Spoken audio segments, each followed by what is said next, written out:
Thank you so much, and welcome everyone to today's NCCOR Connect and Explore. We're delighted to have you here, and we have a great and full program talking about NCCOR's Childhood Obesity Declines Project. This project is designed to look at communities where declines have occurred and to explore in depth perceptions of potential drivers of the declines. So we'll start today's webinar by hearing more about the project's background and methodology, and then move to our spotlight segment to hear from leaders of communities who have seen the declines. Then we'll have a one-on-one segment. For those of you new to this series, that's when you can ask questions. And finally, we'll discuss what's ahead for NCCOR, including the release of site reports related to this project, which we're delighted to say are now up on our website, and additional special event webinars that NCCOR will host next week. Before we get started for just a minute, let's go over a couple of details about the webinar itself. If you have a question for our speakers, please write it in the chat box on the right of your screen at any time. And then we will answer those questions during the one-on-one segment. Also, if you need technical assistance, please let us know using the same chat box, or as Chris said, you can call the operator at *0. If you're having trouble logging on to the webinar but can hear us on the phone, please email us at NCCOR, that's NCCOR, at FHI360.org, FHI360.org, and we'll work with you to resolve the problem and get you on the webinar. Finally, one more really important technical note. If you've decided to listen to our webinar using your computer speakers, please turn down or preferably mute your computer microphone. This will greatly reduce the potential for background noise, which is really important since there's so many of us on this webinar today. Thanks so much. Oh, and one more thing. If you look at the screen, there is a section next to the slides called Web Links. And if at any time you want to go to the studies to register for the events that we'll tell you more about later, to our website, or to this webinar archive, the webinar archive for previous Connect and Explore webinars, just highlight and click on one of these links, and a Browse To box will come up, and you can go to Browse To, and we'll particularly hope you'll use that at the end of the webinar to register for future events. So we will also be live tweeting during today's webinar. If you're on Twitter or other social media, we encourage you to join the conversation using the hashtag ConnectExplore and following the Twitter handle at NCCOR. We're pleased to have a number of speakers on today's call. Our first speaker will be Tina Coe.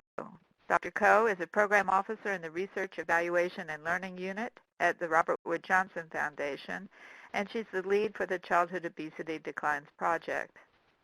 Dr. Nicola Dawkins-Lynn is Vice President at ICF International, where she serves as a behavioral scientist. Carol Fink is a Program Manager for Obesity Prevention and Control for the state of Alaska. Kathy Nonis is a Senior Advisor to the Bureau of Chronic Disease Prevention and Tobacco Control at New York City's Department of Health and Mental Hygiene. And finally, but certainly not the least, is Amanda Wagner. Amanda is Program Manager working on nutrition and physical activity initiatives for Philadelphia's Get Healthy Philly. So we'll begin today's webinar by hearing a bit about NCCOR's Childhood Obesity Declines Project overall. So it's my pleasure to introduce Dr. Tina Coe to get things started. Tina? Thanks, Elaine. Good afternoon, everyone, or morning, depending on where you're joining us from. On behalf of the Robert Wood Johnson Foundation and NCCOR, I'd like to thank you for joining us today. I'd also like to thank my 4 co-presenters.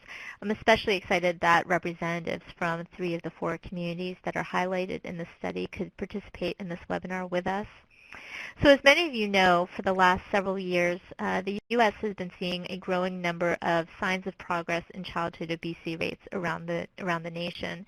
RWJF, which is one of the 4 NCCOR partners, will have committed at least $1 billion towards ensuring that all children grow up at a healthy weight by the year 2025.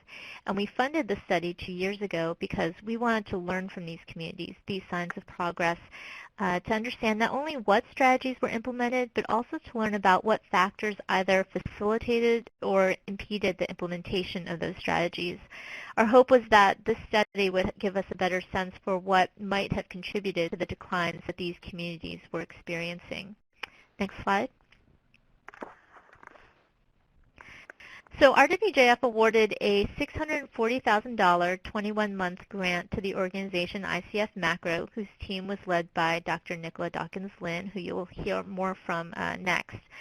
Although the funding was provided by RWJF, I do want to recognize that the other NCCOR partners played a major role in the development of this project, from identifying the purpose of the study to helping to develop the methodology that was used in the study. In addition to myself, the primary NCCOR advisors included Carrie Joyma, Jan Jernigan, and Laura Kettle-Kahn, who are all from the CDC, and Deborah Young-Hyman from NIH, as well as representatives from the USDA who changed over the course of the study. Next slide.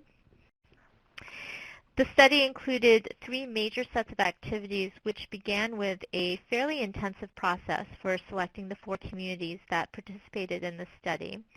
The ICF team also completed a series of rigorous data collection activities that included scans of federal and state policies, an inventory of local policies, strategies, or efforts that were implemented in each community, and concluded with in-depth site visits. And most recently, the research team analyzed the extensive data that they collected across the 4 sites and developed 4 reports, each of which focused on individual communities and were just released yesterday on the NCCOR website. The URL is listed on this slide, or you can click on the link to the right of this slide, which Elaine pointed out earlier at the beginning of the webinar. Also, the ICF research team and the NCCOR advisory group are currently in the process of synthesizing the methods and findings from this study into a series of papers that we hope will be published in a special issue of a peer-reviewed journal, because we think that this study has the potential to be a major contribution to the larger field, both because of the findings as well as the methodology that was developed for the study. So this special issue will discuss similarities across the sites, as well as how the efforts implemented in the sites really reflect a culture of health that demonstrated both collaborations across sectors, as well as a goal of creating healthier, more equitable communities. So with that, I'll now turn it over to Nicola, who will discuss all of this in greater detail in the next several slides. Wonderful. Thank you very much, Tina. Okay, so everyone, as Tina mentioned, in conducting the study, we really wanted to explore the factors that may have contributed to the declines we were starting to see in rates of childhood obesity. So to address that, the broad research questions that helped to guide all aspects of our study included questions like, what initiatives, strategies, and practices occurred in the site? And what about contextual factors? How did they play a role in facilitating or inhibiting efforts? And what could we learn about similarities and differences across the selected sites? And finally, what changes were observed for specific subpopulations? Those could be ages of children or groups experiencing a greater burden of childhood obesity rates. We were really particularly interested in understanding whether and how any sites were able to reduce childhood obesity disparities.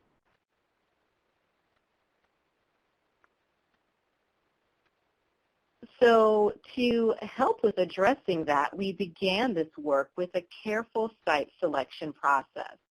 We applied specific inclusion and exclusion criteria to select sites for case studies. And then once the sites were selected, we began with a review of documents, things we were able to identify in the published literature or online, describing various strategies that had been implemented in each of the sites. And we also administered a survey, we called an inventory of strategies, and knowledgeable respondents in each of the selected sites were able to take that. And through the survey, they identified whether any of a host of recommended strategies had taken place in the site prior to and during the period of the reported declines. Then following those steps, we conducted site visits to each of the selected sites.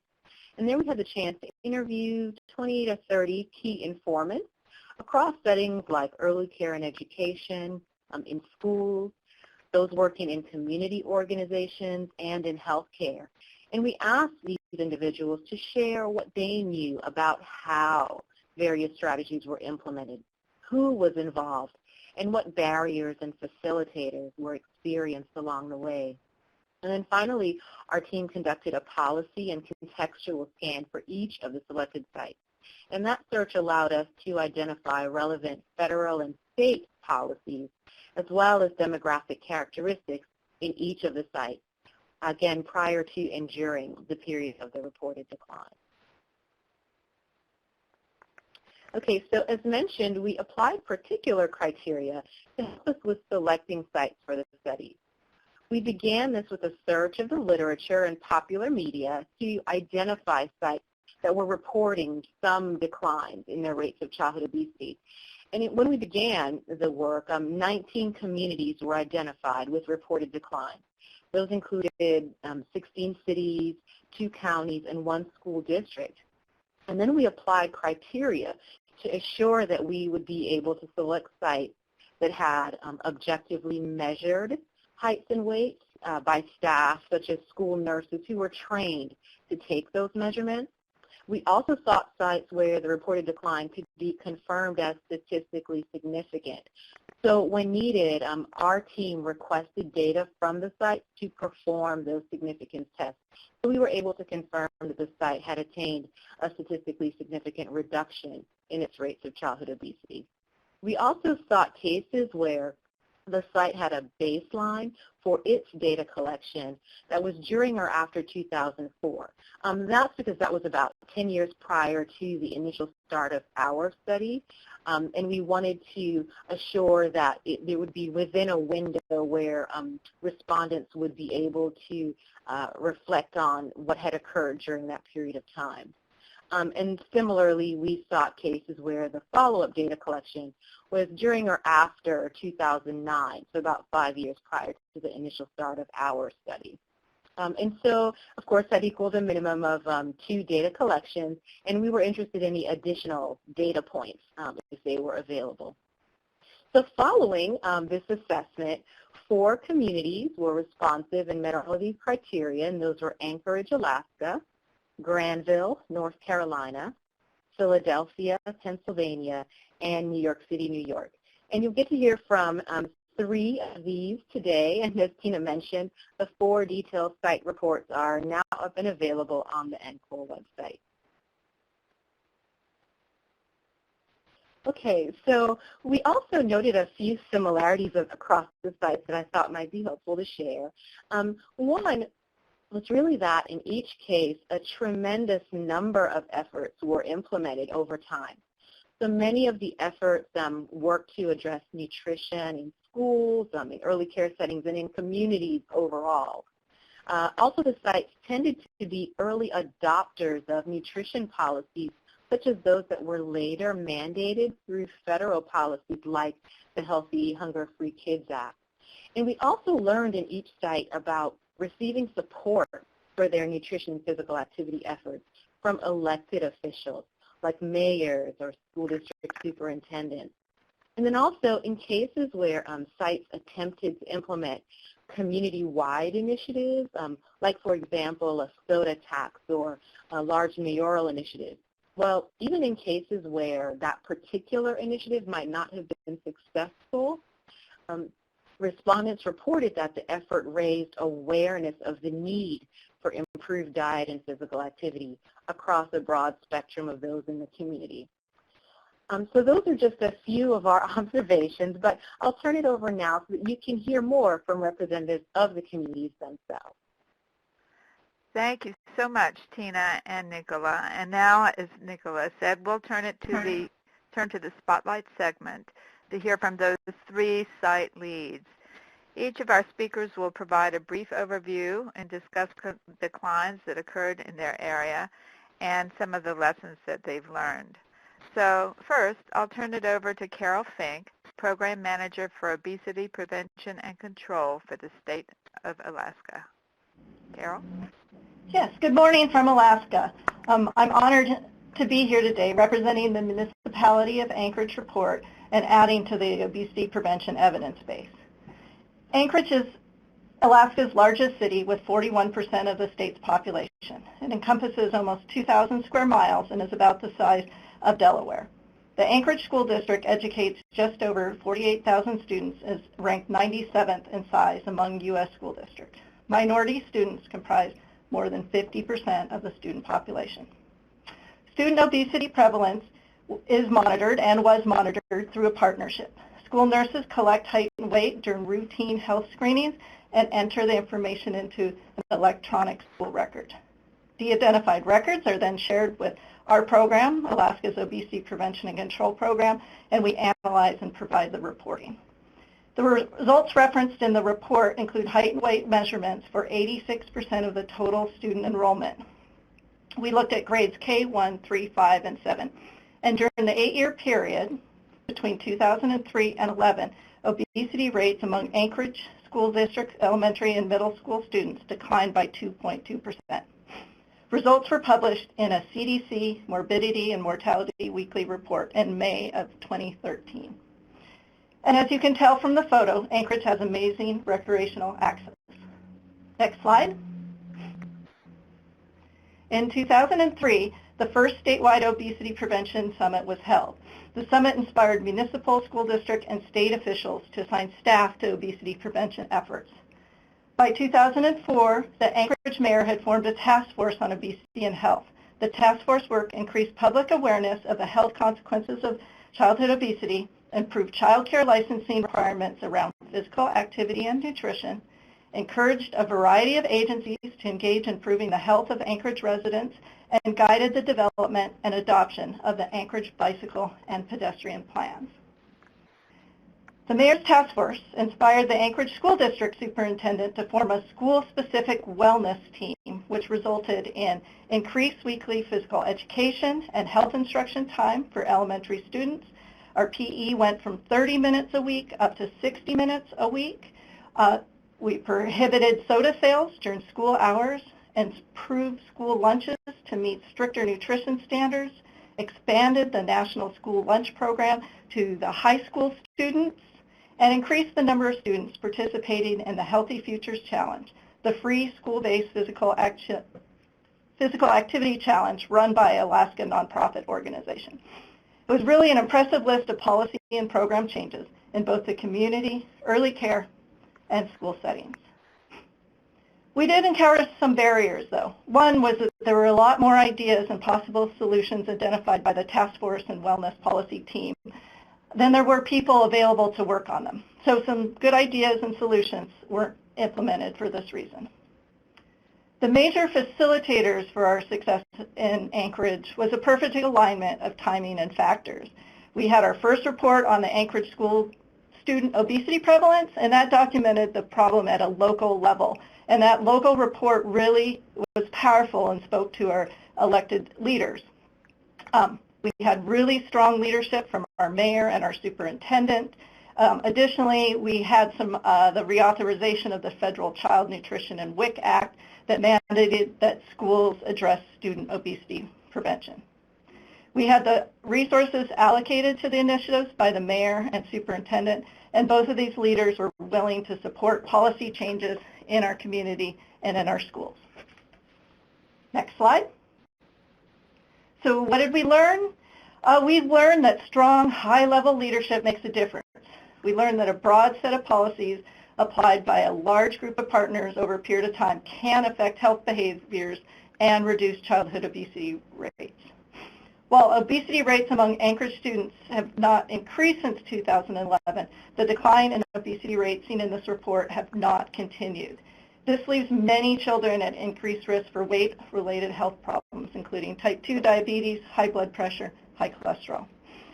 At a public event today, our current mayor, Ethan Berkowitz, and our Anchorage School District Superintendent, the current Ed Graff, and myself will be discussing our commitment to continue working together to address childhood obesity in Anchorage. And that's it from Anchorage. Thank you so much, Carol, for joining us, because you do have a major event locally, and I know you're doing this in addition. So good job juggling. And remember, everyone, if you have a question for Carol, you can go ahead and type it in the chat box. And Carol will be with us for the question and answer period. So now we'll hear from Kathy Nona, the Senior Advisor to the Bureau of Chronic Disease Prevention and Tobacco Control at New York City's Department of Health and Mental Hygiene. Good morning. There are approximately 9 million people in New York City, and it's very dense, over 26,000 people per square mile. 40% are foreign-born, and 800 different languages are spoken. So there are over 130,000 children just in group child care centers in New York City, and more than 1.1 million children in public school, which is not only equal to the 9th largest state in the United States, but that city, in the United States, but it's also Dallas. It's bigger than Dallas. So 80% of public school population are eligible for free or reduced lunch.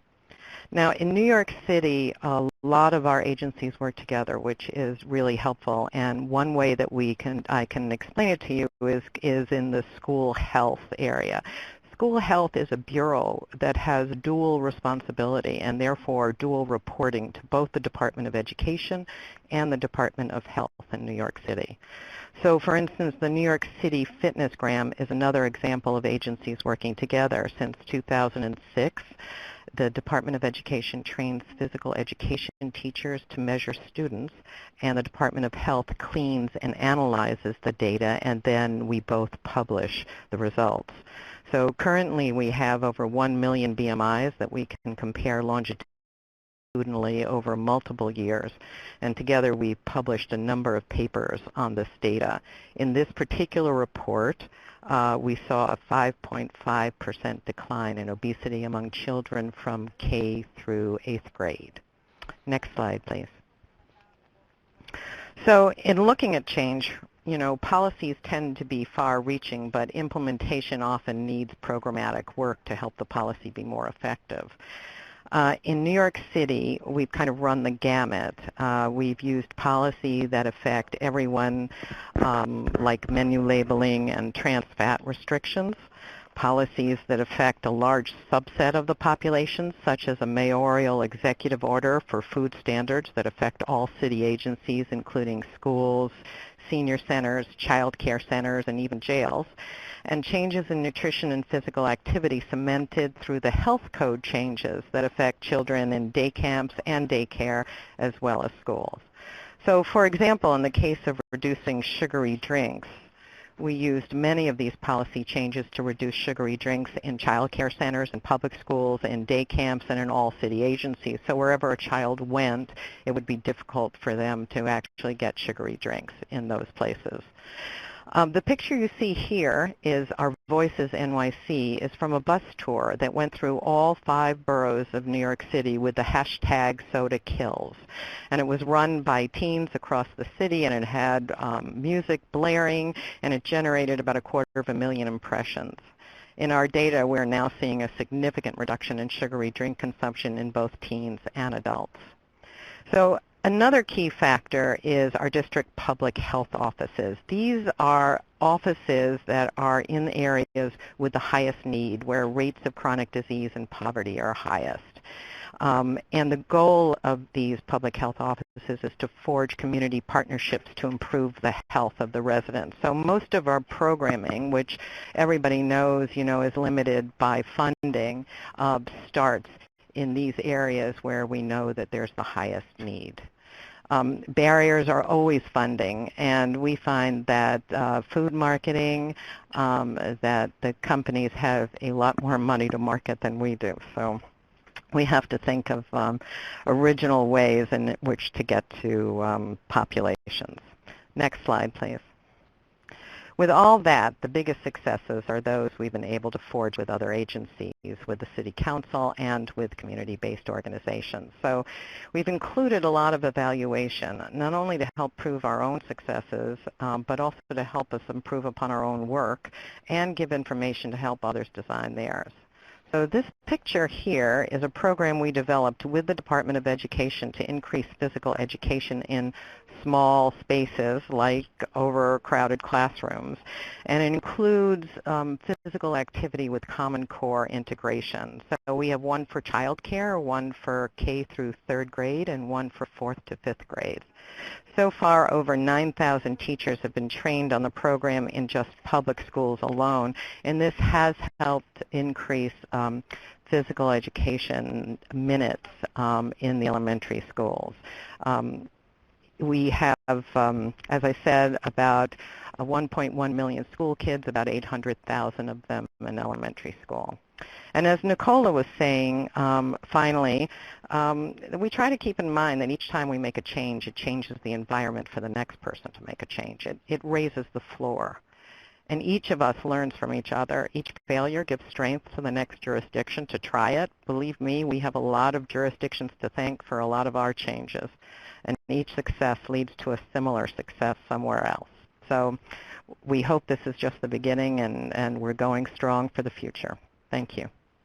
Thank you so much, Kathy. Boy, we're really seeing some different places, quite a few differences between Anchorage and New York City, that's for sure.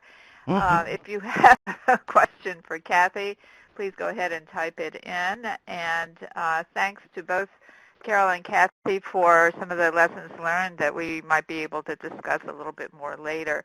I want to turn it over now to Amanda Wagner, who's a program manager working on nutrition and physical activity initiatives for Philadelphia's Get Healthy Philly. Amanda? Great, thank you. Thank you so much for inviting me to speak today. It's a sunny day in Philadelphia here in the afternoon. So I am the program manager with Get Healthy Philly, which is in the Philadelphia Department of Public Health in the Division of Chronic Disease Prevention. And I have been lucky enough to be here since 2010, but a lot of the work that I'll talk about today was sort of the momentum that we built on as Get Healthy Philly because it happened prior to 2010. So just a quick overview of Philadelphia.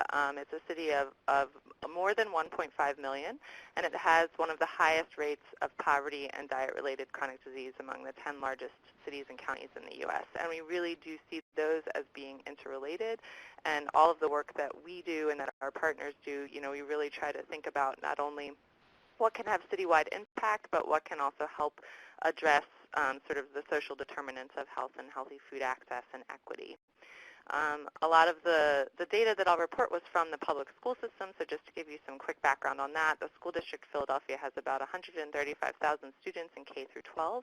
80% are eligible for free and reduced price lunch, so a similar rate from New York City. And the decline that the case study talks about was looking at 2007 to 2010, school year 2009-2010. There is a decline from 21.5% to 20.5%, so a 4.8% decline. And that was a 7.7% for severe obesity. I just also want to mention that the school district, unlike New York, the School District of Philadelphia is a separate entity, so it's not under the mayor in the same way as it is in New York City, but there are obviously lots of collaborations there. So next slide, please.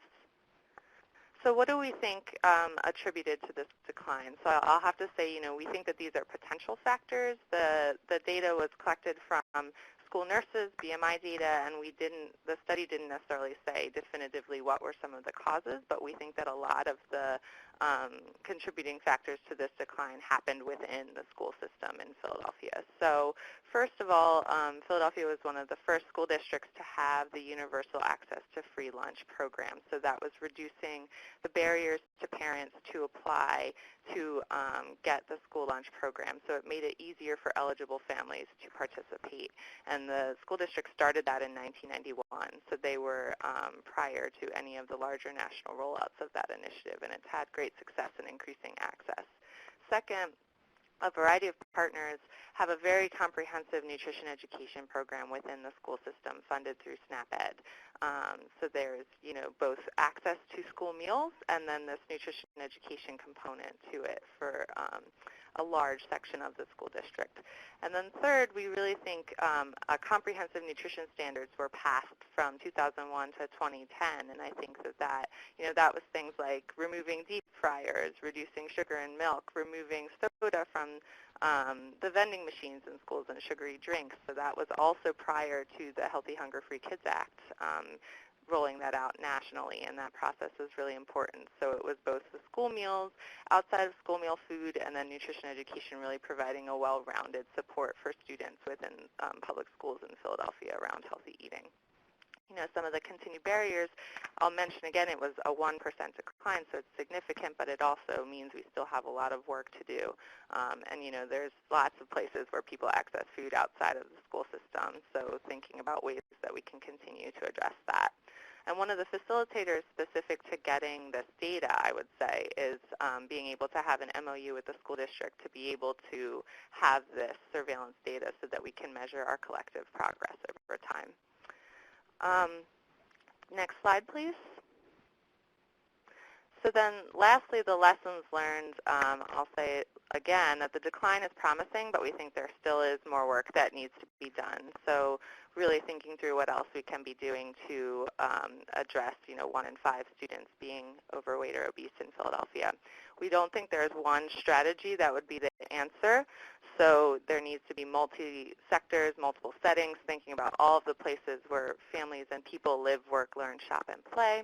And we really need to not just look at data, but really talk with multiple people, including youth themselves, about what they think is working, what needs to be lifted up, and what's less useful. So really thinking through all of those pieces with people engaged in the conversation. So thanks. Thank you so much. And thanks to all of the speakers. What great, useful insights and some nice ways that your lessons learned are fitting in together across the sites. I'm sure there'll be a lot of questions from the audience. And again, if you have a question, please enter it into the chat box. And we see some questions coming in already. But just to get started, here is your chat box. Just to get started, I will direct the first question to Nicola and Tina. And the question is, the sites of study are fairly diverse. How does this impact the lessons learned for other communities? Thanks, Elaine. This is Nicola. I'll start by saying, yes, you're definitely correct there about the sites being fairly diverse, and we were really pleased to be able to identify 4 sites that were, fairly different from one another. So we had a range of geographies, from the most rural being Granville, North Carolina, to the most urban being New York City. And each site also had different demographic characteristics, but each of them was able to attain these reductions in rates of childhood obesity. And so by collecting the detailed stories, of the strategies that were implemented at each of these sites, our hope is that others might be able to see themselves in one or more of these communities and to read and apply lessons about how this work could be conducted in their own communities. This is Tina. The only thing I'll add to that is in addition to intentionally trying to select a diverse set of communities so that other communities could kind of identify with ideally at least one of the four, we also wanted to be able to contrast one place that saw disparities, although they saw overall declines in obesity, the disparities kind of grew, as opposed to another city where disparities were able to shrink a little bit, and that was in Philadelphia. And so although New York City and Philly are very different from each other, they do represent two major large metropolitan areas.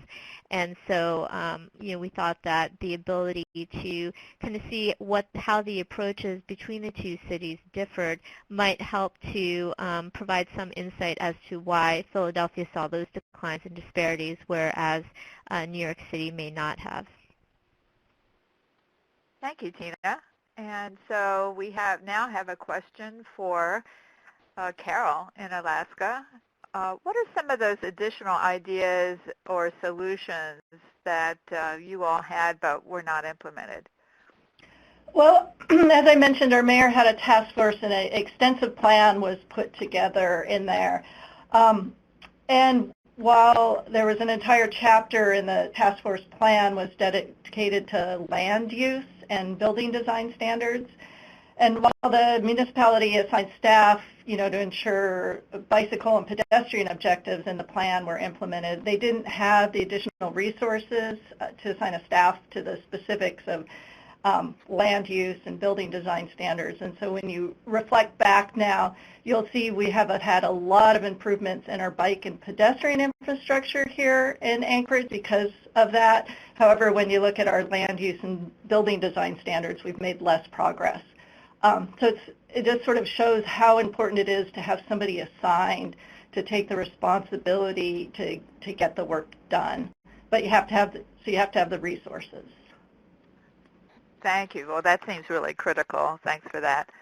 And then moving on to New York City, we have a question for Kathy. What efforts or activities had the greatest reach since you have such a large and dense population? Yeah, so I actually think that there are probably that layering effect of one activity over another in the same area, like sugary drinks, for instance. I think that it's been very helpful to have many different programs and policies that have affected the consumption of sugary drinks, both in vending machines, in what is served in city agencies, what's available in child care centers, which there are no sugary drinks in child care centers, in day camps, in all of those areas in which we oversee. So I don't think there's one particular thing, but as I said, I think it's staying in that same large general area and continually pushing forward. That's great. So keeping at it and using multiple strategies as you go forward makes a lot of sense. Thank you, Kathy. And over to Amanda, a question about Philadelphia. What were the comprehensive nutrition standards, and how did you get them passed? Great. So these were the school district of Philadelphia's comprehensive nutrition standards. So since then, the city of Philadelphia also adopted, sort of built on that and adopted our own comprehensive nutrition standards for foods that the city is serving. But these in particular started through really a combination of community organizations, in particular the Food Trust, working with the school district, parents, and staff to say, we see this as an important area and we want to work with you on this. And it really happened over time. So it started with a task force that started in 2001 and piloting this process in schools, and then coming to the School Reform Commission, which is our school board, in 2004-2005 with a beverage policy. And there was a lot of concern about revenue and what can happen with that, but the leadership of the SRC, because of this broad-based coalition, was really willing to give this a try. And then the following year, they were able to implement the more comprehensive snack standards as well into their wellness policy. And since then, the national smart snack standards came out too, but the groundwork here, I think, was really because of people demonstrating, and a wide variety of people demonstrating that this was an area of need for them and that they were prioritizing it. Thank you so much, Amanda. And it's certainly a common theme, having that broad base of support in a community. So we are going to turn now to questions that are coming in from those of you on the phone. The first one I'm directing to all of our presenters today, so we hope you'll all have a comment. And the question is this: if you were to suggest, say, 3 or 4 policies to schools, then what do you think they should be? In other words, how would you guide other school districts to proceed with policies that might be most successful?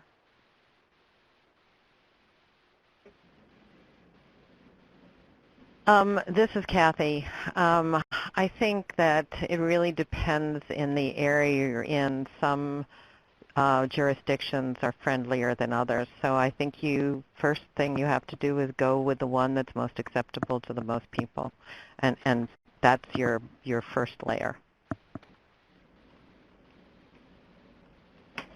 Yeah, this is Carol from Alaska. I agree with that, but I also would suggest, PE meeting the recommendations of 150 minutes a week for elementary or 225 minutes for middle school and high school students being one of the goals that people have when they go into this. As I said, Anchorage, we went from 30 minutes to 60 minutes a week for our elementary students. That was a compromise, but it was better than 30, so that was one of the first ones we tackled. And then the nutrition standards, this was prior to the Healthy Hunger-Free Kids Act, and so there were still sodas available in school, but getting the sugary drinks out of school was one of the key components of our efforts. So, this is Kathy again, but one of the interesting pieces of that, of course, is in a city like ours, you don't always have playgrounds that are either attached to the school or attached to the child care center, for instance. And we have found that physical activity, even though we have it in our policies, is higher in the minutes of physical activity are higher in, for instance, child care centers that have dedicated physical activity space.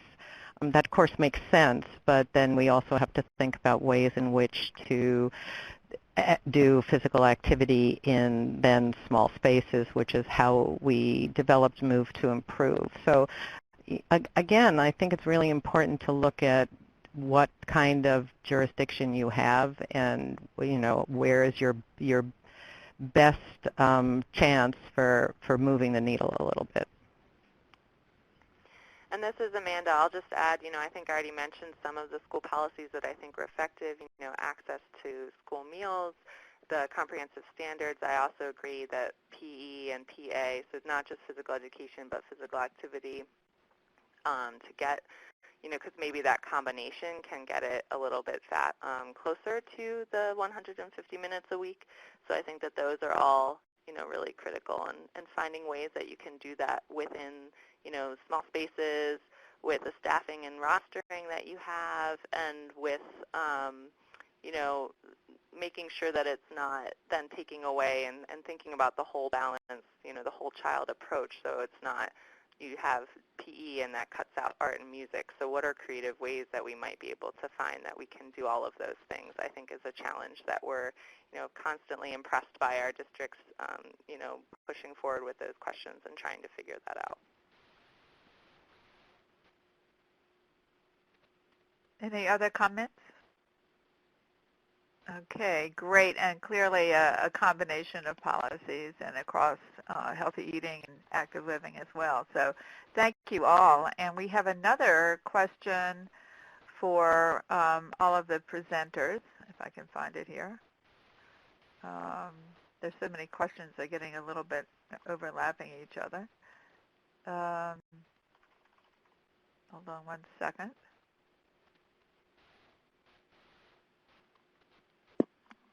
Okay.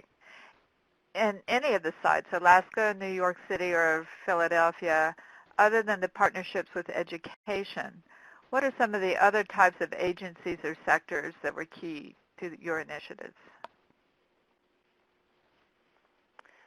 This is Amanda. I can go first. I think there's definitely been a lot happening in Philadelphia with community food access. So that's everything from ensuring that folks that are eligible for SNAP are participating in it and that the SNAP benefits can be extended as far as they can.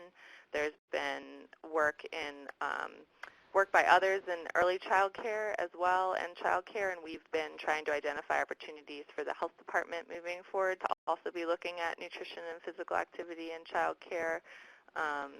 In our Parks and Recreation program and other partners have a very extensive summer meals program in Philadelphia as well. It's, more than 4 million meals are served every summer. So that's also been very successful in improving, food access. Those are a couple. This is Carol in Alaska. I would say one of our keys was working with our local Department of Transportation, having the bike ped coordinator and putting bike ped plans in place so that the infrastructure around town is been improved, and currently the mayor's office, now we're 10, 12 years out, is looking at a Vision Zero initiative, and that was launched about a month ago. So it's just the layering that we're doing. We've built some infrastructure, and now we're moving into policy change, and hopefully some safe streets types of policies will take place as well. And additionally, our Parks and Rec department has done an amazing job of improving our parks and recs to make them safe and accessible for folks as well. Like Carol, we also in New York City have Vision Zero work that we're doing with the Department of Transportation. We have worked on a website with the Parks Department. It's the first government meetup website. We've worked on SNAP issues with the Human Resource Administration and all the anti-hunger groups to discuss everything from summer meals to ways to increase the number of kids who have either school breakfast, which is universal in New York City, or who have school lunch. So there are, every agency was involved in the food standards because they all had to renegotiate their food contracts, et cetera. So it's really every agency has a part of this. And the mayor's food policy director really also helps kind of bring everybody together. Any additional comments from the group on this question? So we have another question. Thank you for that one for all of you. And this question is whether any of you have done any ROI or SROI studies based on the observed declines?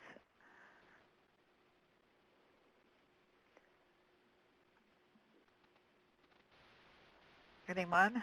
This is Amanda. We have not, but that's a good idea. Yeah, this is Alaska. We've been unable to do that at this point.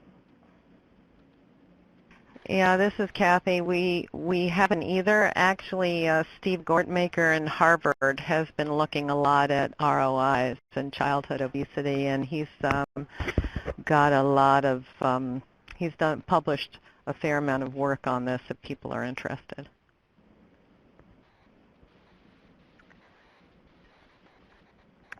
Any other comments on the question? Is a good idea. So one final question. We just have time for one more. And Amanda, this is for you about Philadelphia. Are there some takeaways from the follow-up years of data that the Department of Public Health has collected? Sure, yeah. So I didn't mention in my speaking comments, but have in the comment box that we've collected data through 2013 now, and because we continue to get the data from the school district and analyze it. And we have seen continued declines, so about a 6.8% decline, but we've seen that there are still differences among different populations of children within that. So we've actually seen in that additional 3 years of data that there were increases among younger girls and Latina girls. So we are having community conversations about, what else needs to be done, who else should we be talking to or thinking about to address this while still continuing to support, overall efforts. And one of the things we've heard is that, physical activity for younger girls might be one point of particular disparity between those two groups. So girls are 5 or 6 times less likely than boys to be physically active every day. So what are some ways that we can be thinking about strategies that can address that gap? But we are, excited to see continued decline, but again, still more work to be done. And it's not, one picture. It's not one size fits all. Thank you, Amanda. And gee, I think we could have a whole hour chat just on that challenge that you've just brought up. But I want to thank all of you for your questions from the participants and our speakers for your answers and for being ambidextrous and for answering some of the questions on the online chat as well as in our conversations. So I hope this has will spur those of you who are on the webinar to go and read the full reports where there's even more information. This has been a really great discussion, and we'll keep tracking and posting answers to your questions on our website following today's webinar. And just to give you a snapshot of what's coming up next, first, again, you can click on the Childhood Obesity Decline Site Studies on the web links, or if you are checking in later, the site URL is on this slide. And as you've heard, these were just posted yesterday, so they're brand new, and we hope that you'll let everyone know that they're here. Also, that we have some upcoming events. There are 3 special live stream events next week from the Society of Behavioral Medicine Conference. The first is on reducing childhood obesity disparities, insights from global strategies to achieve health equity. The second one is on importing, adapting, and evaluating open streets and cyclovia projects to increase physical activity levels.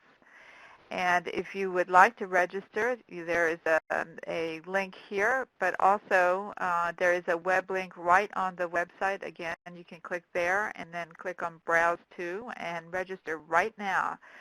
We think that these are going to be great presentations, and we're really pleased to be able to live stream them for those of you who can't come to the SBM meeting next week. So please also let your colleagues know that they're going on, and certainly it's open to everyone. If you have other questions about NCCOR, the National Collaborative for Childhood Obesity Research, or about any of our upcoming activities, please email the Coordinating Center at NCCOR, NCCOR, at FHI360.org. Now, we're just about out of time, but I do want to note that all of the Connect and Explore webinars are archived for future viewing. This one will be up in a week or so. And to access the webinars, you can go to the NCCOR website and then to the Resources tab on the home page. You'll see a whole list of webinars, including this one soon. Now, you can also stay connected to NCCOR by following us on Twitter and LinkedIn, visiting our NCCOR blog, signing up for our monthly e-newsletter, and all of these you can access by, again, going to www.ncor.org to engage with us, and we really encourage your feedback and participation. I really want to thank all of the speakers, a great cluster from all across the U.S., and I particularly love the moose and coming to visit us from on the slide from Alaska. Thank you to all of our speakers. Thanks for all of you who were with us today. And before signing off, please take a moment to complete our brief 6-question survey. It takes about 20 seconds. Your responses are important. They'll help shape future webinars and maximize your time with us. We'll switch over to the feedback form now, and you can write your input directly on the screen and hit submit.